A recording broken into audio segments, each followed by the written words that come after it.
bansa po natin, kapag wala pong batas, ay lahat po ay magulo.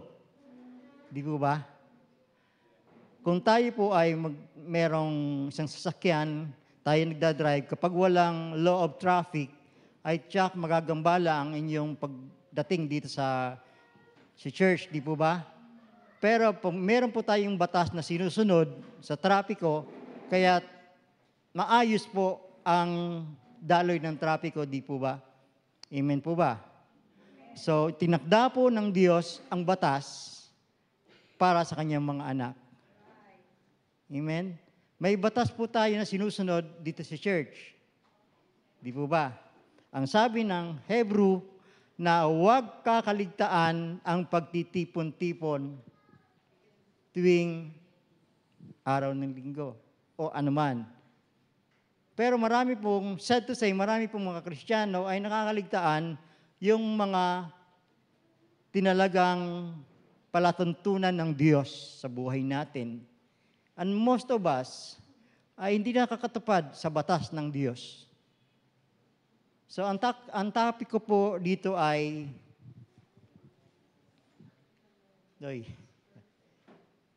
ang batas ng pag-aani. The law of the harvest. So, tinagalog ko na lang para mas mauunawaan po natin, di ba? Wala naman mga foreigner dito. Unless nasa online. Hello, mga friends, mga family na nasa abroad, unawain nyo na lamang po. Okay? Ang batas ng pag-aani.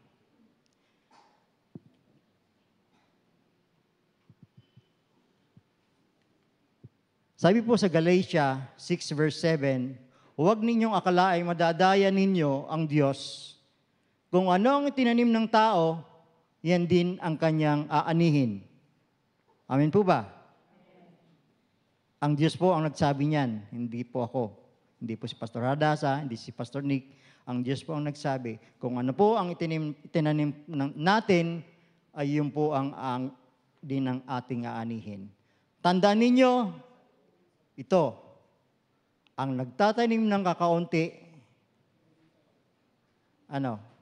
ay aani ng kaunti. At ang nagtatanim naman ng marami, ay aani ng marami.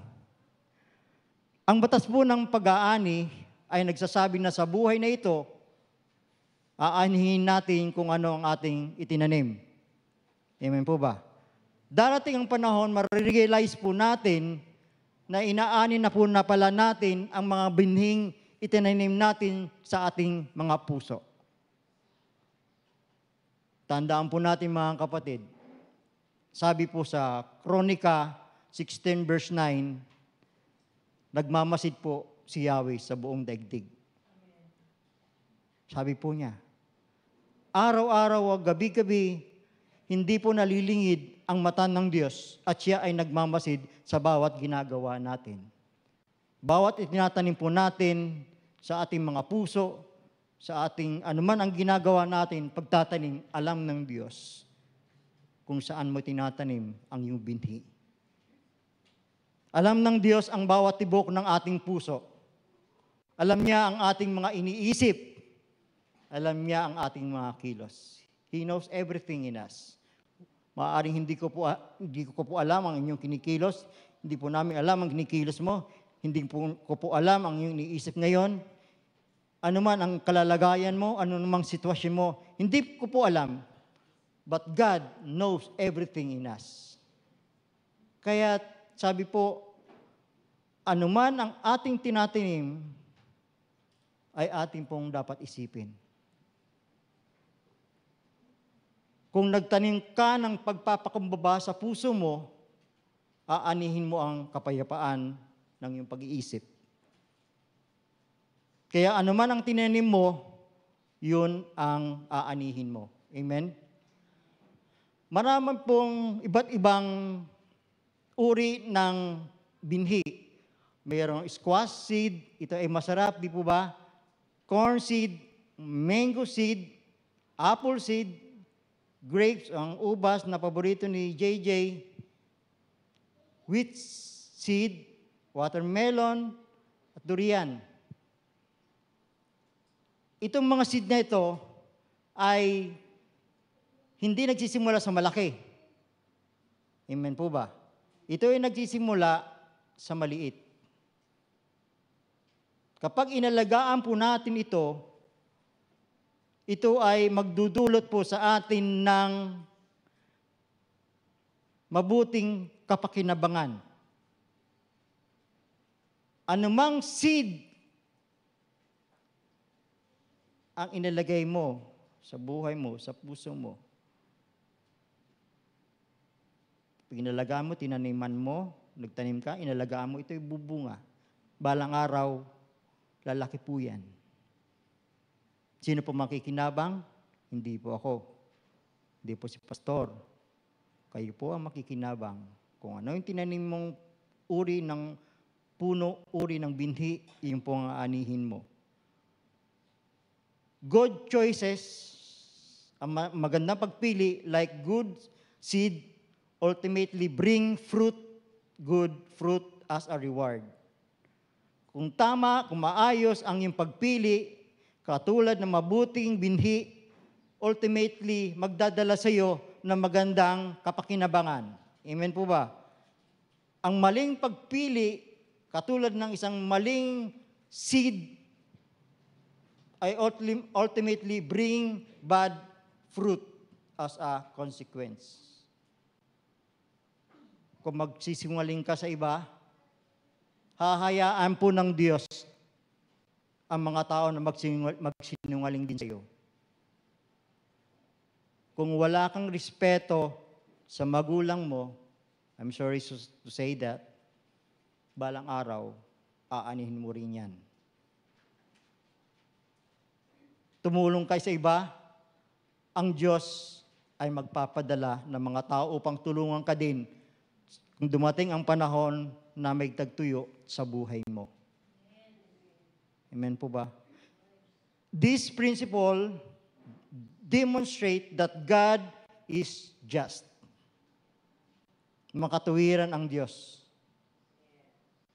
Kaya dapat po kailangan nating maging maingat sa ating itinatanim. Beware. Dahil kapag nakapaghasig na po tayo, hindi na natin ito mababalik kailanman. Amen po ba? Meron po akong hindang 10 puntos para sa pagtatanim.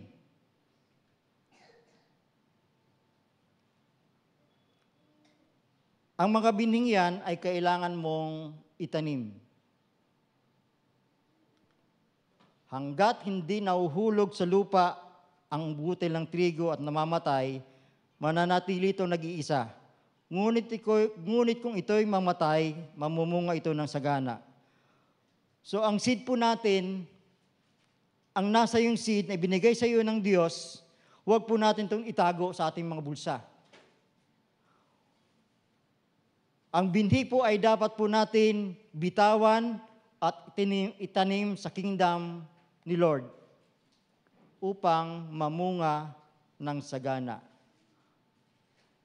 Ang isang buto ng mangga, kung gusto mong itanim yun sa bakuran mo, hindi mo ilalagay sa paso, sa anuman, kundi iuhulog mo sa isang lupa. Amen po ba? Sabi ng kailangan mong itanim ang iyong seed. Batas number 2, ang pag-ani ay limitado lamang sa pagtatanim. Maari lamang po tayong umani kung mayroon tayong itinanim. Mayroon po ba tayong itinanim sa Panginoon? Amen. Parang kakaunti lang Meron po ba tayong itinanim sa Panginoon? In other words, kung hindi po tayo naghasik ng seed o binhi, hindi ito maaaring paramihin ng Diyos. Amen po ba? Dapat meron po tayong seed na itatanim, ang Diyos po ang magpaparami nito. Hindi po sa ating sariling kakayanan, hindi sa ating sariling katalinuhan, hindi sa ating sariling katanyagan, ito ay mapaparami. Kundi ang Panginoon ang magbibigay at magpaparami ng Diyos sa ating mga binhi. Tingnan po natin sa John verse 6. ano po yung, si Jesus po ay nakatayo, siya magpipreach. At nakita niya may 5,000 tao na nagugutom. Sabi ng disciple niya, Lord, pakainin muna natin yung mga tao sa kinagugutom na. Kasi nangangaral lang po si Jesus doon eh. Ano ang ginawa? Meron pong isang bata na dala-dala ay limang tinapay at 2 isda. Isang bata. Isipin po natin, sa 5,000 tao na yon, walang nagdala ng baon. Nakita lang ng isang mga disciples na ito may batang lalaki na may dalang baon. Kung ang batang iyon, hindi niya ibinigay, tingnan niya picture ha, kung ang batang iyon hindi niya ibinigay kay Lord, ang kanyang dala-dala, mabe-bless ba yung mga ibang tao? Mapaparami ba ni Lord ang binhi na nasa kanya? 5 tinapay, 2 isda. Hindi po ba? Kung sinarili lang ng bata eh. Usually ang bata, kapag hiningan mo, ayaw yan eh. Kasi kanya yan eh. Huwag po tayo magiganyan. Pag hiningi sa iyo ng Lord, kung ano ang nasa iyo, ibigay mo. Dahil alam po natin, nagsasabi ang Diyos sa ating mga buhay, sa iyong puso, ibigay mo kay Lord. May kanta, ibigay na lahat. Di ba? Give them all to Jesus. Ibigay po natin. Once na ibinigay po natin yung binhing nasa iyo, mind you, God is not sinungaling. Pararamihin niya kung ano nasa iyo. Amen po ba?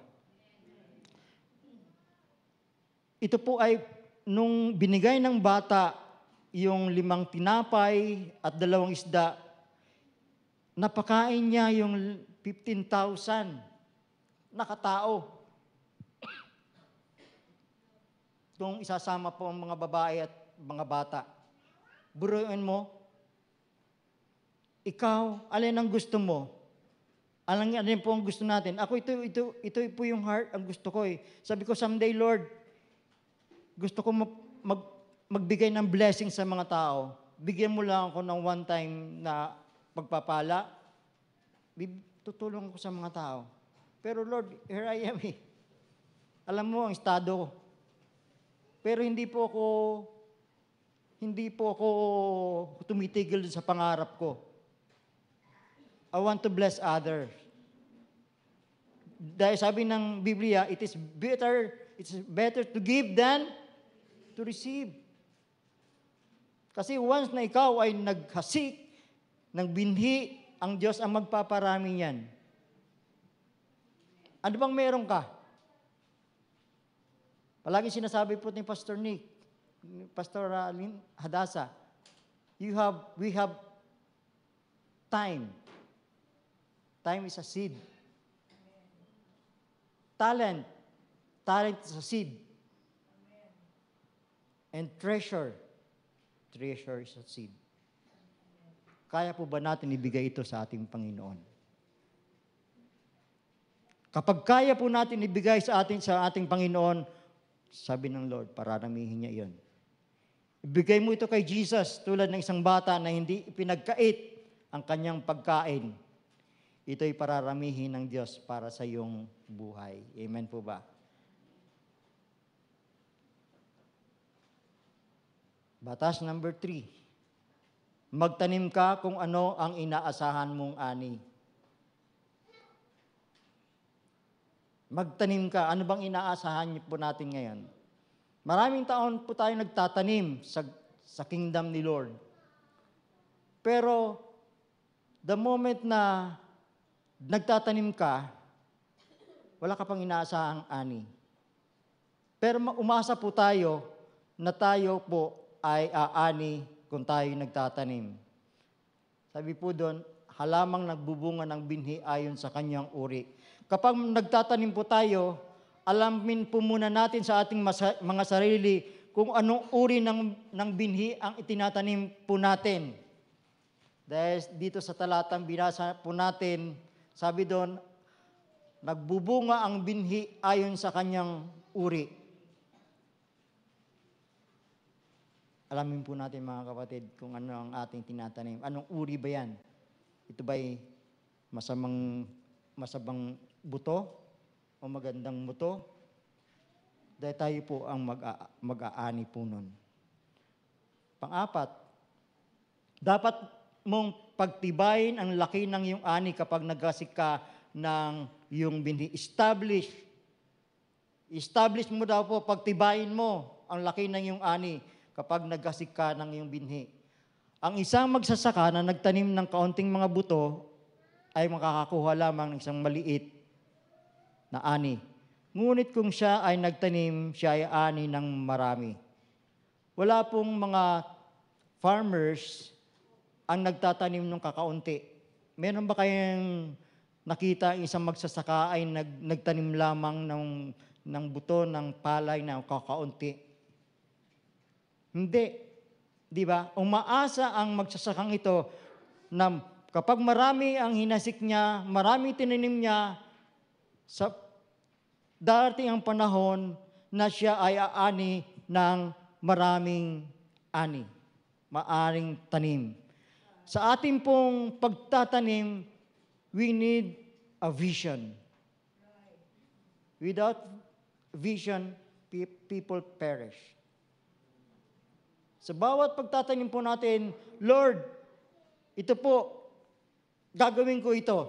Pagtitibay, i-establish ko po ito. I-visualize ko, ganito ang mangyayari sa akin 5 years from now. Ganito mangyayari sa aking pamilya 10 years from now. Makakatapos ang aking mga anak. Makakatapos, magkakaroon ako ng magandang trabaho. Establish ang aking trabaho. Ang aking relasyon sa aking asawa. We should have a vision. Amen? Dapat pagtibayin po natin. Dahil ang Lord of the Harvest ay nagmamasid lamang. Ayon po sa Kronika 16 verse 9. Nagmamasid siya sa mga taong tapat ang puso sa Kanya. Maging tapat po tayo sa Panginoon lagi. Hindi po sa iglesyang ito, hindi sa GLC tayo maging tapat, kundi sa ating Panginoon.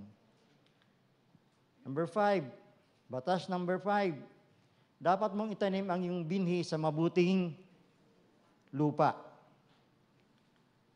Ang ibang binhi ay nahulog sa mabuting lupa at nagbunga, ang iba'y tig-100, ang iba'y tag-6 na po, ang iba'y tig-3 ulit.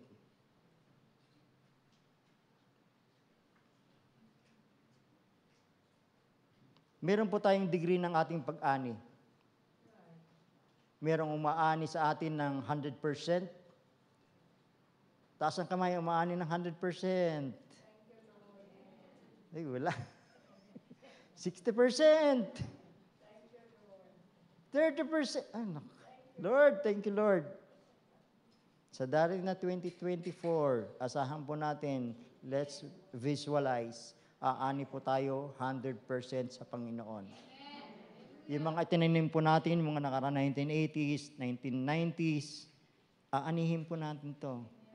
Wag lamang po tayong manghina, wag po tayong malungkot, wag lang po tayong sumulong lamang po tayo, wag tayong mag-backslide. Amen? Aani po tayo. Sad to say, marami pa rin mga Kristiyano na ang kanilang binhi ay tinatanim sa maling lupa. Kaya ang resulta ng kanilang binhi na itinanim ay natuyo at namatay. Kahit maghintay pa sila ng mahabang panahon, wala sila makukuha mabuting ani. Kaya dapat po nating itanim ang ating mga binhi sa matatabang lupa. Kung saan kayo nag-grow spiritually, doon nyo itanim ang inyong binhi. Sa JLC po ba, ito ay sa matabang lupa? O konti lang, Sister Bilin lang, at saka si Pastora. Ang JLC ba ay isang matabang lupa? Amen. Meron pong isang Kristiyano, isang faithful Christian, Malayo ang kanyang inuuwian at talagang faithful siya sa gawain ng Panginoon. Bawat service, hindi siya lumiliban. Lagi siya nag-a-attend. Umulan, umaraw, lagi siyang pumupunta sa church. At tuwing natatapos ang pastor na mag-preach, lagi niyang inaabutan ang pastor. Mga isang buwan, laging ganon. Ngayon, nilapitan siya ng pastor. Kapatid, bakit ka nagbibigay sa akin? Kasi po, pastor, isa kang matabang lupa na dapat mag-invest.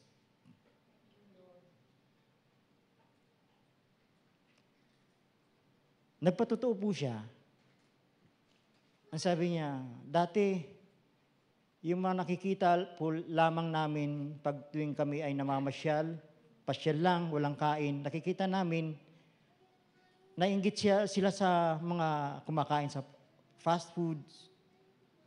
Hindi nila makain dahil wala silang pagkain. Can't afford. Pero, nung the moment na naging faithful sila sa Panginoon, ngayon, they are eating what they want. Why? Sikreto lang naman po, pastor, sabi niya, nagtatanim po ako sa matabang lupa.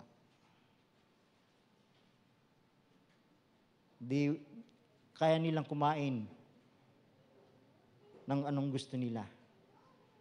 Ganon ka-faithful ang Lord. Sa bawat nagtitiwala, sa bawat nagbibigay ng papuri sa ating Panginoon. Huwag po tayong manghinawa, huwag po tayong tumigil, huwag po tayong panghinaan ng loob kung dumaranas man po tayo ng mga pagsubok dahil ang tigang na hindi po natin pwedeng tamnan ang tigang na lupa ng ating binhi. Kapag doon po tayo nagtanim sa mga tigang na lupa na bitak-bitak, mamamatay din ang ating binhi. Piliin po natin, suriin po natin ang lupang mataba, matubig. Ito po ay madaling tamnan. Sabi ni Jesus, siya ang tubig ng buhay. Doon po tayo. Suriin po natin ang ating pagbibigay. Itanim po natin ang ating binhi sa mabuting lupa. Matuto po tayong maghintay sa binding itinanim natin sa kingdom ng Lord. Kung tayo po ay nagtatanim sa kingdom ng Panginoon, wala pong kalugihan. If we invest in God's kingdom, wala pong investment na malulugi. Dapat po number one investment ng tayong mga Kristiyano ay si Lord. Secondary na lamang po yung mga iba pa. Amen po ba? Investment is good. But God's provision, God's guidance, it's much better than sa ating mga investment. Mag-invest po tayo sa Panginoon.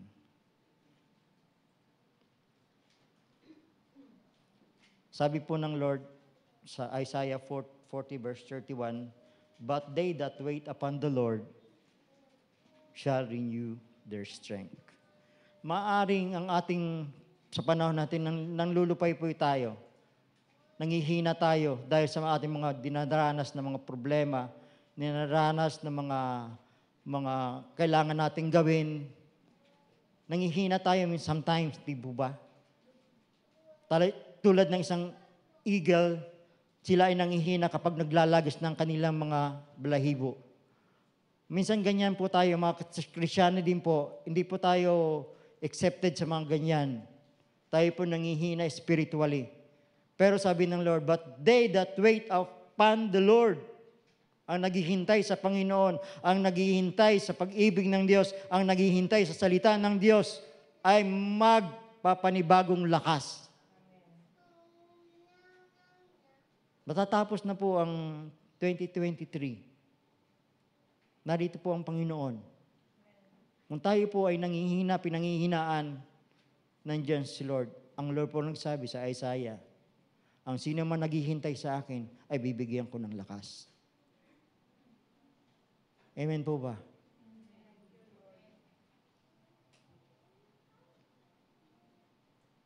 Batas number 3. Kailangan mo laging maghintay sa pagitan ng panahon ng pagtatanim at pag-ani. Okay?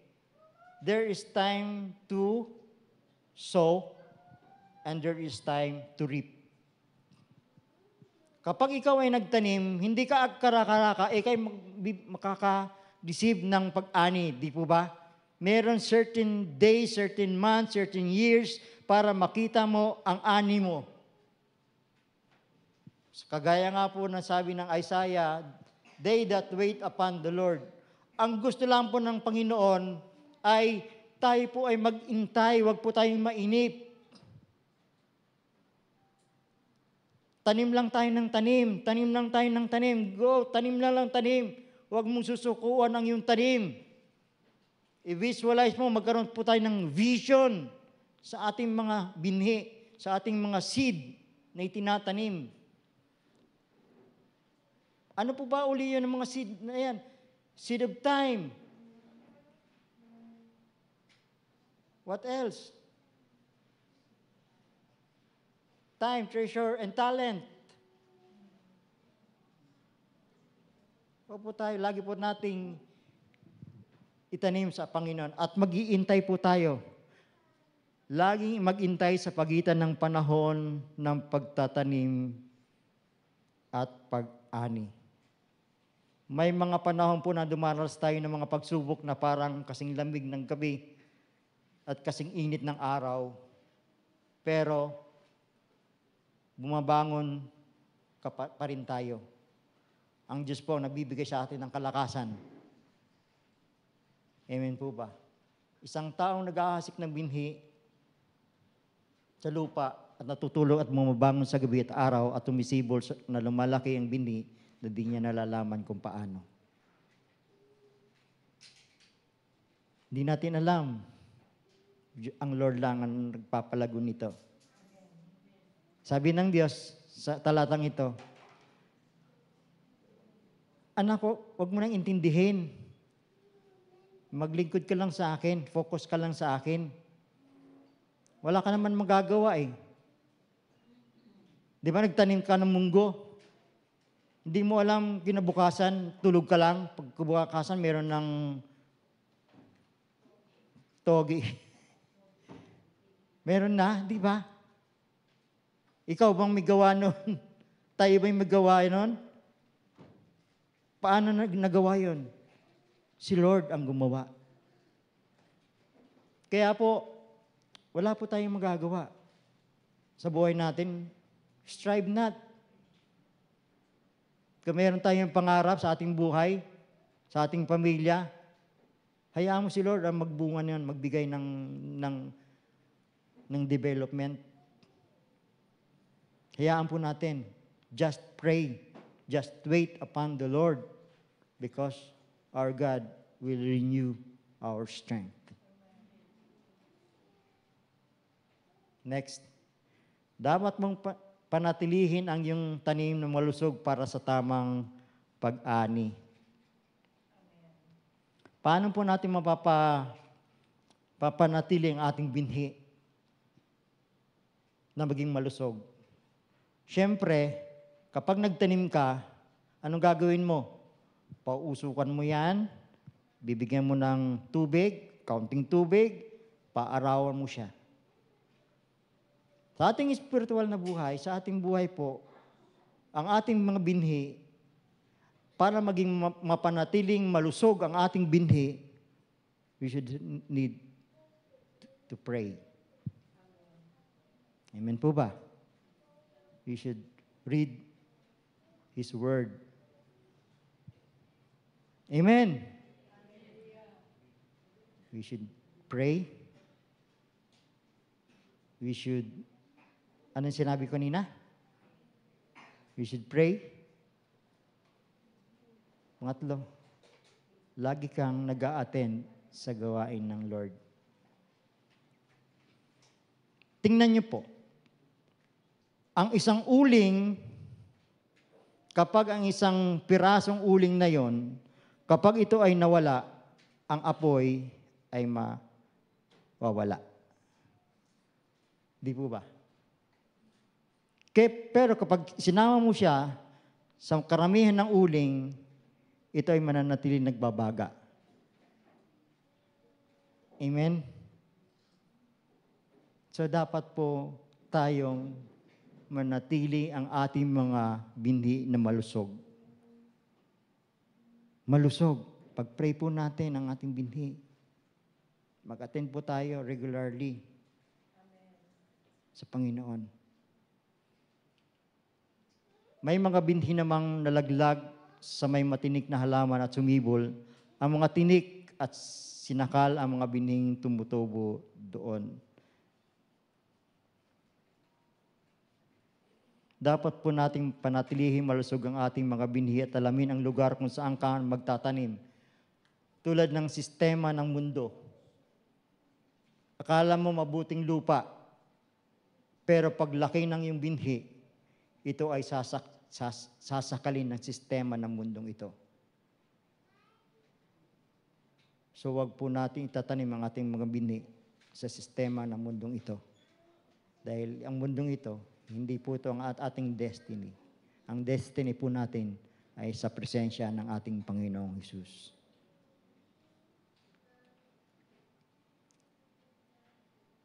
Dapat lagi mong isipin na malaki ang aanihin kung nasa tamang proseso. Okay. Ulitin ko, dapat lagi mong iisipin kapag ikaw ay nagtatanim na malaki ang aanihin mo kung nasa tamang proseso. Process. Nang magkagayoy, nagasik si Isaac sa lupaing yaon at umani sa taon ding iyon ng 100 at pinagpala siya ng Panginoon. Tingnan niyo po, nagmaggagayoy, nagasik si Isaac sa lupaing yaon at umani sa taon ding yaon. Amen po ba? Dahil si Isaac ay nagtanim siya sa tamang process ng Panginoon. Kapag tama po ang process, ang prosesong ginawa mo na pagtatanim, hindi mo na aantayin ng mga habang panahon. Aani ka kaagad. Aani ka sa taong ito. Kung tama ang process na ibinigay, na in-spend mo sa iyong pagtatanim.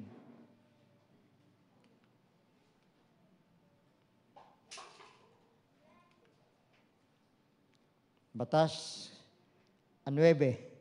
Isang bahagi ng iyong ani ay para muli sa pagtatanim.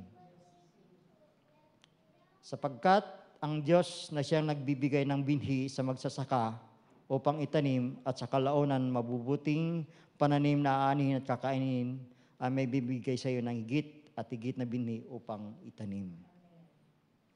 Kung tayo po ay nakatanggap ng ani mula sa Panginoon, huwag naman pong mga kapatid, uubusin mo, ubus-ubus lahat. Dahil binibigyan ka ng ani ng Panginoon para meron kang muling itatanim. Amen po ba? Yan po yung sabi ng Panginoon. Dapat lagi kang naglalaan sa ating Panginoon. Binigyan ka ng 100 million, magtira ka ng 1 million. Tanim mo uli yun sa Panginoon. Isang bahagi ng iyong ani ay para pangalagaan. Ang Diyos na nagbibigay ng binhing itatanim at tinapay na makakain, ang siya ring magbibigay sa inyo ng binhi at magpapalago nito upang magbunga ng sagana ang iyong kabutihan loob. Pasasaganain niya kayo sa lahat ng bagay upang mas marami ang inyong matulungan. Pasasaganain po tayo. Lahat po na nandito ngayon, I declare, para makatulong po tayo sa mga tao nang nangingailangan. Hindi lamang financially, spiritually.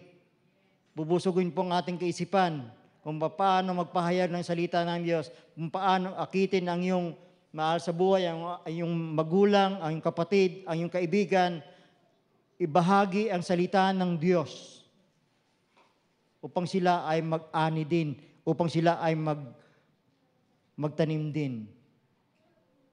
Pasasaganahin po ng Diyos tayong lahat. Amen po ba?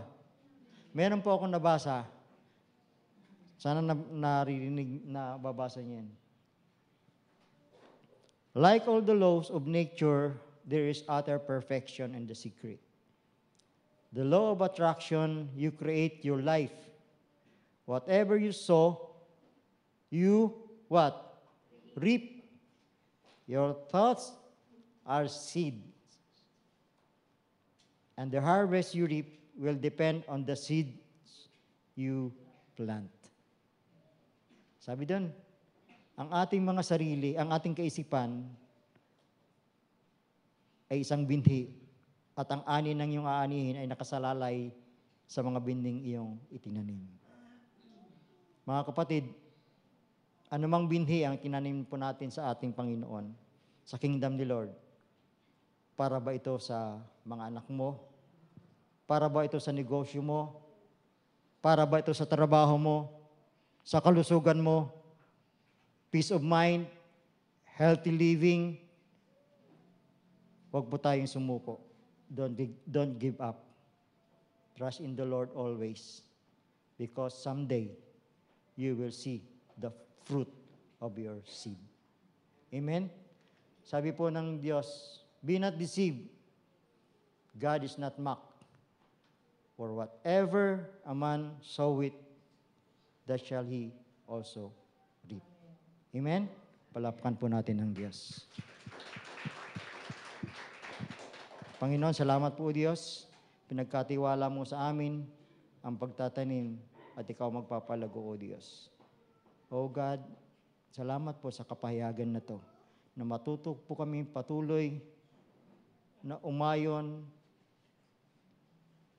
tumupad sa iyong mga batas kung paano magkasik at kung paano umani. Salamat po o Diyos sa pangalan ni Jesus. Amen. Praise God. Habang nakikinig ako, paano kaya yung tanim ka ng tanim, pero yung ground hindi nagbibigay sa iyo ng ani? Few days ago, may kausap ako, si JJ, sabi niya, may kaibigan siya na constantly pinaprophesy niya, may bagong business na naman. Sabi ko bigla, sabihin mo sa friend mo, hindi siya mag-aani. Lalabas may konting business, pero hindi siya magpa-prosper katulad na ina-expect niya. Kasi sabi ko, Jay, sabihin mo sa kanya, nakita ko sa spirit, yung bunga is underneath the ground. Bakit hindi lumalabas yung inaasahan niyang ani? Kasi nasabi rin po ni JJ na lahat na lang ng kanyang, parang kinukonsult siya sa kung anong dapat gawin, pero never na nagtanim ng seed sa kanya ang kaibigan niyang ito. So sabi ko, sabihin mo sa kanya, ready na yung harvest, pero hindi bumubuka ang lupa dahil wala siyang seed na itinanim dito sa ground. Sabi ni Pastor Andy kanina sa law number 3, magtanim ka kung ano ang inaasahan mong ani. Naaalala ninyo, many years ago, the first time na nagpunta si Prophet Awa sa atin, sabi niya, sow seed according to your need. Kung ano ang need mo. Actually, ang mga batas po ng Diyos, these are not the list of do's and don'ts. The law of God are the principles of God for righteous living. Hindi po yun yung bawal dito, bawal doon. kung hindi itinutuwid lamang po tayo sa ng mga batas ng Diyos. Then, we don't sow seed that are sickly. Sabi ng Malakay, yung mga may sakit, yung mga mahihina. Kung hindi ang itinatanim po natin ay yung mga malulusog. At hindi lamang malulusog na ani, we should sow our seed on good ground. Pakilagay mo anak, Deuteronomy 12:13. Principle din po ito ni Lord, Deuteronomy 12:13. Good example po nito, Sister Sising. Many years ago, nung nag-work siya sa Japan, nakapagtapos siya ng 3 mga anak. Ang sabi ng 13, lagay mo anak sa New King James. Take heed to yourself that you do not offer your burnt offerings in every place that you see. Yung burnt offering po dito is just like giving or paying your tithe. Kasi yung burnt offerings, wala ka talagang aanihin dito because this belongs to God. Okay? Hindi kung saan-saan ka nagtatanim o nagbibigay. Malinaw po, principle 1 po ni Lord ito. In every place that you see. Lagay mo sa, pakilagay mo anak sa Deuteronomy 14:22. Deuteronomy 14:22. Sabi rin po doon, you shall truly tithe all the increase of your grain that the field produces year by year. 23. And you shall eat before the Lord your God in the place where He chooses to make His name abide. Kung saan po tayo nagtatites, nagtatanim, nagbibigay ng ating ikapo, kung ito ang pinili ng Diyos sa iyo, sabi niya, dito pangangalagaan ng Diyos ang bawat binhi po natin. Ang sabi po, the tithe of your grain and your new wine and your oil. Naalala ko na sabi ni Jeff few months or years ago, nasabi niya, sa Old Testament kasi, ang tinatites nila ay yung mga produce, yung mga crops. That's why kailangan magbigay sila ng kanilang ikapo. Hindi pera ang kanilang itinatanim, kung hindi yung mga harvest po nila. So lagay natin anak sa verse 24.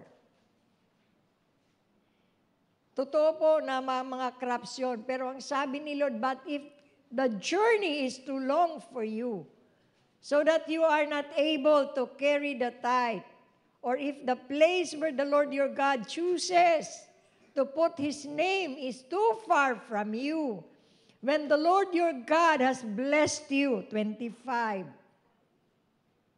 then you shall exchange it for money. Take the money in your hand and go to the place which the Lord your God chooses. Amen? Hindi na po crop, ibenta mo yung mga crops mo at dalhin mo yung pinagbentahan yung tithes mo sa lugar kung saan ni Lord sinabing mag-tithes ka. Just like ang ginagawa ni si Agnes, she is giving and tithes. Di ko alam kung dito o sa Sagingan. Pero yung mga Choco, yung mga sila Jen, they're giving their tithes dito. May mga kapatid po tayo galing din dito. They promised to tithes, to send their tithes po, pero nang nakapang-ibang bansa na, nakalimutan na. Si Brother Julian, andyan yung wife niya, Sister Lydia, talagang faithful sila sa pagtatites dito. Sister Mina, mga faithful tithers po natin dito sa church, matagal ng panahon. So, ang sabi po rito, ang usapan po dito, yung prinsipyo ng Diyos, hindi po, this is not about the law of do's and don'ts. But yung ating pinag-aaralan, this is about the principles of prosperity, of being, wala namang nangarap na siya ay maghirap, walang nangarap na siya po ay mamulubi. Every one of us is praying for abundance dahil yun po ang puso ng Diyos at yun po ang nilalakaran ng Jesus Abundant Life Giver, John 10:10. For I have come to give you life and to have it more in abundance. Nais ni Lord mag-abound tayo in everything. Amen? So gusto ko lang i-acknowledge yung LD, pinakita ni Cathy, you're watching from Canada. I acknowledge receipt of your seed. Kasi ko po, tumulang sa sagingan, nagsusolicit po sila para sa kanilang sa 23, sa kanilang gift giving. So, maliban po yung kay Pastor Rabeng na project na sa 28. So, tumulong po ako mag-solicit an LD. So, I acknowledge receipt of your seed and your gift. God bless you. And also kay Maida at PJ, God bless your seed. I acknowledge receipt of your gift also. Kay Joy, di man malalaki yung kanilang, sabi nga ni LD, pasensya na po kung ito lang nakayanan namin. Hindi yung kakayanan natin, kung hindi yung sinasabi ng puso natin na pagbibigay. Amen, marami naman din po akong mga pero ilan lang ang nag-respond. So God bless you lahat na nag-respond sa pagtawag ko at yung LD di ko pa nakukuha, yung pinadala mo. Pero God bless your seed. But anyway, ito po ay para sa 23. 23 po ang Thanksgiving nila sa Sagingan. 23, no? Saturday. Tayo po, 24. May service po tayo dito ng 24. Regular service po natin yon. Ang Thanksgiving po natin, uulitin natin sa December 30, that is Saturday, ng 4 o'clock in the afternoon. I am praying to God kung ano po ang gagawin natin sa crossing over natin nito. Because alam mo, sinasabi ni Pastor kanina, ni Pastor Josie, yung peace. Because ang 2024, yung word na, yung number 20 means you should have a single vision. Ano ba ang lalakaran mo sa 2024? Ang 24 is a number of priesthood, which means a number for peacemakers. Kung titingnan po ninyo ang Beatitudes ni Lord, yun lamang pong sinabi ni Lord, blessed are the peacemakers, for they shall be called sons of God. Yun po, doon ipinangako ang sonship sa mga peacemakers. And of the increase of His government, there shall be no end. Increase of His government and peace. Shall we all rise up and let's prepare our seed? Thank you, Lord. Sino pang Thank you, Father God.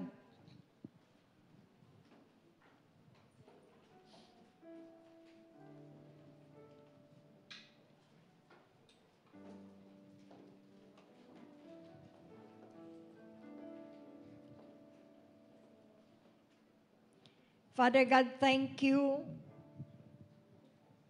We are giving back your investment upon our lives. And with this seed, Lord, that you have given us, we're not giving extra seeds, Lord. We are not offering extra seed.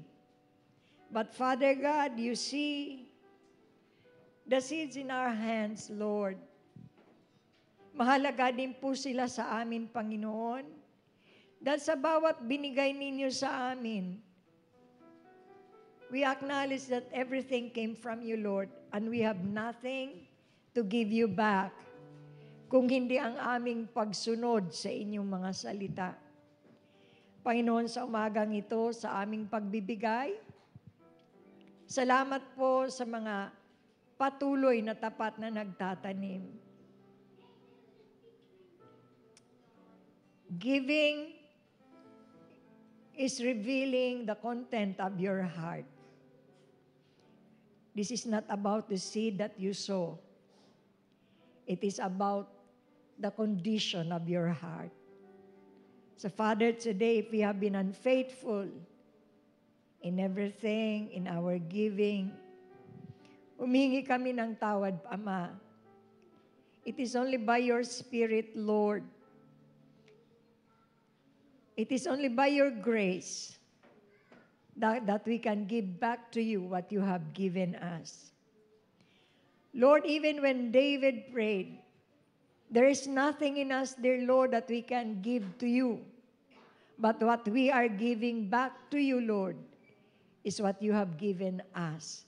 So today, dear God, ang masasabi lamang po namin, Ama, salamat sa mga natanggap naming biyaya.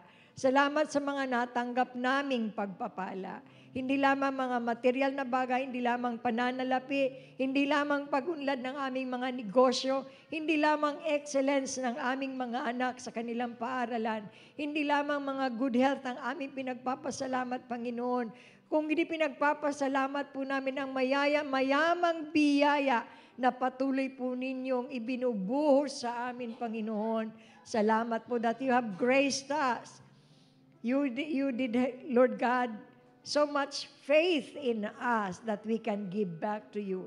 Ang iyong pananampalataya, Ama, mayamang pananampalataya, na muli naming ibabalik sa inyo ang anumang binigay ninyo sa amin. Panginoon, narito sa aming mga kamay, ang aming mga ikapo, at aming mga binhi na itatanim.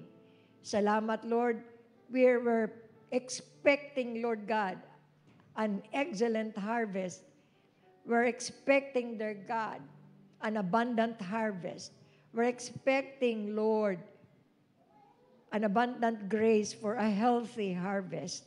Hindi lamang po, Panginoon, ang monetary harvest, kung hindi mga physical healing po namin, Panginoon. Kalusugan ng aming mga kaluluwa at Panginoon ang pagyabong at ang pag-unlad ng aming mga spirito kay Kristo. Pagpalain niyo ang bawat binhi, Panginoon. Hiling po namin ito. Hiniling po ito ng bayan ng Diyos. Amen.